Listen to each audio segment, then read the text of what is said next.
Puppers Corner. If you don't know what Puppers Corner is, it's we're dog owners just like you that are busy, and we just like to give little tips and tricks and learn stuff every other week. So today we're talking about the blue-green algae in the ponds and lakes. So It's kind of scary. did you hear about in the news? It kind of made all the national news this last week. I didn't watch the news, so I didn't see it on there. Okay. Yeah, I don't watch the news either, but I get a news feed that pulls up anything that deals with dogs. So apparently there was a lady that had 3 dogs that she took them swimming, and they all died from toxic algae. And then it happened in Austin as well. So the blue green algae, typically it's during the summer when it's really hot and the water is very still. So like if you have 4 or 5 days in a row where the wind's not blowing hardly at all, and then it's like up inching up close to 100. It has nothing to do with the actual temperature in the air. It's the water temperature. If the water temperature reaches a certain level, it provides an opportunity for it to grow. Yeah. And then especially farm ponds that have fertilizer runoff, that just can increase the odds of getting the blue-green algae. That is interesting. And so like it produces a toxin similar to cyanide, so that's no good. And it's a pretty sad situation. So typically the stagnant water is when it grows the best. So it's a green, scummy looking on the top of the water. No go. Don't swim in it. Don't swim in it. Yeah. Do you know if it affects people the same as dogs? Yes. Okay. Yeah, it does. So I don't swim in lakes, period. I don't care if it could be clear as a bell, but I know I don't know. I just gross stuff in there. Not a big fan.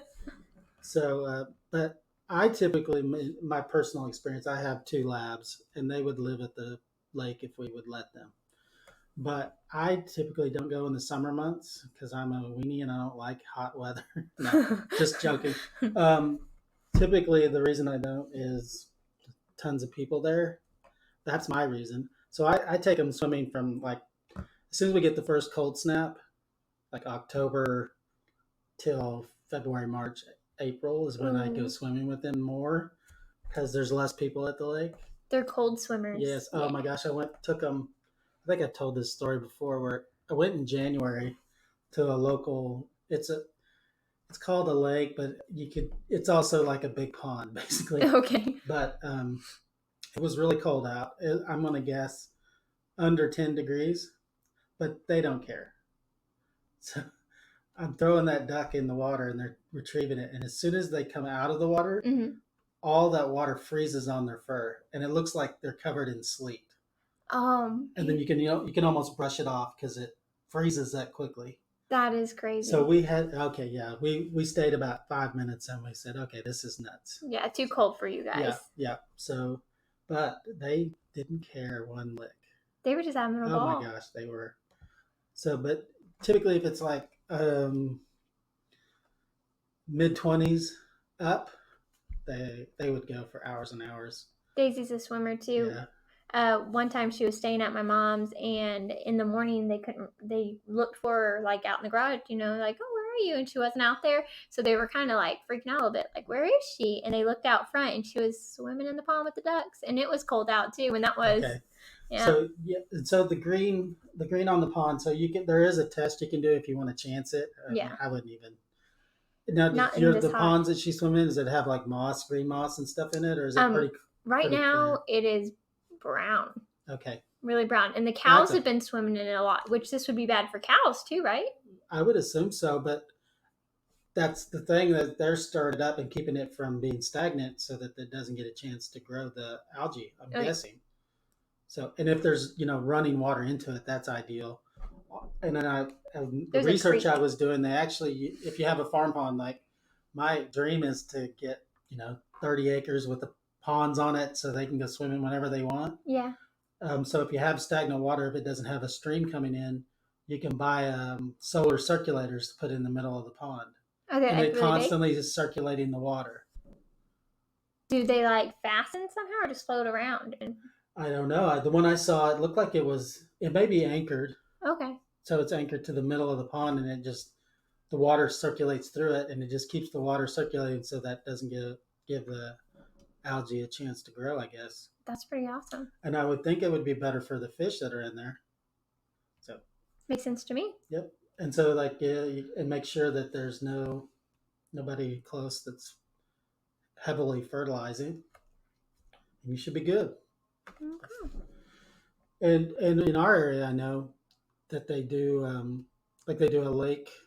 Like a warning. Yeah, they'll do a warning. Like they do a condition, like they'll give the water levels. Usually like on a Friday, because everybody's going out on the lake on the weekends. So they'll give you a warning if there's been algae blooms sighted, or if the conditions are right for them to produce algae blooms, so you can stay away. Is the algae bloom the green goo itself? Okay, because I picture like a flower. Yeah, no, it's like the green film. Kind of, yeah, it's a green film, and you can tell if it's the bad one. The research I did on the website that sells those circulators, you stick a stick in it and it comes out and looks like it's painted green, that's the bad algae. If you stick it in it and it kind of comes up all clumped, it's algae still, but it's not the one that creates all the toxins. Okay. So like almost like a mossy like. Yeah, they used to get that mossy algae in their pond a lot. I remember playing with it growing up. Mm-hmm, I did too. Yeah. Hopefully I didn't poison myself. Yeah. Obviously I didn't. We're fine. Yeah, that's called the stick test. You just stick the stick in. If it comes out looking painted, don't jump in. Don't jump in. Okay, let's go on to funner stuff. Okay. So discussion today is I wanted to talk about. I kind of get judged sometimes when we're walking our dogs because I have 4 dogs. It's like people go, "Oh man, you got a lot of dogs," and it's not. They kind of give you that look like, "Oh man, you're crazy." Yeah. So they do that with kids too. Yeah, they do. My question is, how many dogs is too many? Well, I think it would depend on your situation. I think it does. Yep. If you can, it's like I saw this bumper sticker one time and it said, if you can't beat them, don't breed them. Yes. I feel like it's the same for dogs. Yes. If you can't beat them, give them wonderful quality time, give them tons of love and stuff. If you can exercise them properly and all that. Yeah. Have as many dogs as you think you can handle that way. And I think that's part of the problem is, we definitely exercise them and spend time with them and work with them, and I think they're well behaved apparently compared to some of our neighborhood dogs that stay in their backyard all the time, and every time we go by they're because they're like, I want to play. Yeah, and I think people that don't exercise them as much or spend as much time with them and they're not as well behaved around the house, maybe they get bored and chew on stuff, they can't imagine having 4 dogs. So that's my opinion. Like, if you have the time and the effort and you want them and you can afford to feed them, go for it. Yeah. Yeah. Because we have a friend, Brenda. Mm-hmm. She has 5 dogs. Hey, doesn't she have more than that? She used to. She fostered some. Oh, yes. And then I guess they found a home for them. And yeah, I would imagine, she says she's limited out, but I bet if a stray comes up that she would. Oh, she would snatch that little puppy up and love on it so much. And I say I probably am tapped out right now at this point, but if a puppy showed up on your doorstep, well, yeah. But now everybody's in a different life situation. I would say probably 2 or 3 years ago, there's no way we could have 4 dogs. We made a conscious decision to cut back our extracurricular lifestyle, stuff that we did just because we thought we had to, or we would never say no to people that needed help. So we say no a lot now and spend more time at home with kids and dogs, preferably the dogs. No, I'm joking. You're sort of joking. Sort of joking. Yeah, you're right. So yeah, but in your situation, I could see more dogs not being a good thing right now. No, because you have how old is Eli? Eli's 2 and Levi is 3 months. Yeah, I think I'm good with just your husband he's in the reserves, so he leaves like every 3 months and for like a week or so, or No. no, not So now. in Okay, the guard he does 1 week in a month, but then okay, and there's like 2 weeks out of the year that he's gone, but then he does go on deployments that can be like yeah, 6 to 9 months deployments, yeah, long. right. So So you'd be it's just stuck here, me. yeah. So and I can't imagine raising a puppy with two small children I know. by your if he would happen to be deployed or something. I That think would, our next fur baby will be whenever I'm done having babies, yeah, and that baby is like 1 or 2. yeah, right. Yeah, then I'll get And another then fur baby. the kids will be older and they can help out. Hmm. They can. But I say that, but then like just yesterday, a grown dog walking down the street doesn't have a collar on. He's like, "Oh, there's a dog outside, doesn't have a collar on," and I run outside. I'm like, "Hi, puppy, come here. Yeah. Are, Can I love on you? can I love you? Are you hungry? Oh, you look so hungry." And he Yes, you gotta just be kept careful. walking. And as hard as it is, you have to say no. Yeah. Yeah. Yeah. Okay. So, any more about that? Yeah. No. So, I guess it's kind of don't worry about people judging you. No. You shouldn't worry about people judging you in all aspects of your life. Yes. Haters gonna hate. Yeah. There's a song about that in there. I think. I'm not gonna. I think Taylor Swift sings it. So yeah. So I'm walking 4 dogs and proud of it. And the beagles, they're starting to mature a little bit now. They're not quite chewing on everything, but do you hear about we're going to have a wing on the local library? What? Did you hear about that? No. Okay. So, the puppies love books to chew up. So the library changed their policy recently. We used to be able to go on Amazon and buy a new book and just replace it. Sometimes they're $9, sometimes they're $12, $13 to buy the book. Now they have a flat fee. It doesn't matter. You can't replace the book. You just get charged. And some of them cost $39 for those little, like we have a 6-year-old that's doing the early reader books. Yeah. $39 for those little thin books. They charge you when you That's not cool. destroy a book. And we've destroyed a lot of them. That's not cool. I know. That's like $40 going down the drain. Real Every bad. time we in our house, we have in the laundry room, we have the kids each have a cubby. Yeah. And they start putting their books in there from the library, so that as we go out the door, we can just grab them and take them back. Well, the puppies figured out that's where the books were, and they can reach them. And books smell weird to puppies. I guess they love chewing on them. They smell like everybody's house, or the glue, or maybe I don't know what it is. They smell like every house they've ever been in. They're beagles, and they can smell really well. Could smell like a cat. Yeah. Anyway, they like to chew them up, and so they like to chew the binder. So once the binder's chewed up, the book's destroyed. So I looked at it the other day. The charges for the library, and they were, ready for this? Yeah. $437. Oh, that's so bad. So they're starting to grow out of that. They're not doing it as much, but. Do you have a new system on where you're going to put these books? The books go in their bedroom on the top shelf in the bookshelves, so that they can't reach them.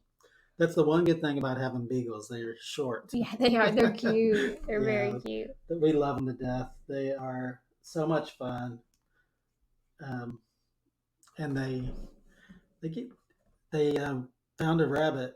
We're walking, and you can tell when they smell something. Their nose goes straight to the ground, and they don't come up, and they kind of move back and forth in side to side. How cute! And their heads going side to side, and then they find that trail, and then they start pulling. They want to go up there. And every once in a while, if it's either our yard or someone we know, we'll let them go up into the flowers. But sure enough, we were literally 200 yards from our house, and it started trailing, and that rabbit was in our flower bed, and it's scared it up out of the flowers from 200 yards away. Wow. I think it's pretty cool. That is pretty cool. That's awesome. Yeah, so anyway. They got good smellers. The beagles are awesome. They're fun. But they're not for everybody. They require a lot of time. They do? Yeah. Well, just, you can't, they require a lot of playtime just to stimulate their minds, because they're hounds. So they're kind of like similar to border collies. They feel like they need a job or something. They need to do all something. The time. Yes. So they're similar to that. So. Oh, okay. They're not one to just lay around on the couch all day. Like Jackson, he Yeah. could just lay there. Yeah, he could. All right, so that's that. Did you know? I never heard of this before, but there's National Dog Days coming up, hmm August 26th. You'd heard of it before? Well, I've heard of National Dog Day. I just didn't know when it was. And I'm guessing that a lot of the organization, like they try to rescue dogs on that day. But there's a cool thing in, I don't know if it's other places, but I found this article from this hotel in Denver. It's like a fancy smancy hotel where you can have room service, and they'll bring 6 to 10 puppies to your room and let you play with them for an hour. That'd be so much fun. All the puppy breath. Yes, and then bouncing around and wrestling with each other, and oh my goodness. You would take all of them home. I would want to. Did you see that? I think it may have been when you were out with Levi, the guy that he has 17 dachshunds, and he took a picture with them all on his staircase. No. You'll have to Google that up. Is it pretty cute? Oh my gosh. 17. So many wiener dogs. That's a lot of wiener dogs. So now that we remember our question, how many dogs is too many? Well, if he can take care of them and he can love on them, then I guess it's not too many. I just could not handle 17 wiener dogs. No, me neither. But to each his own, I guess. Yeah, that's awesome. I'm not going to judge him. Nope.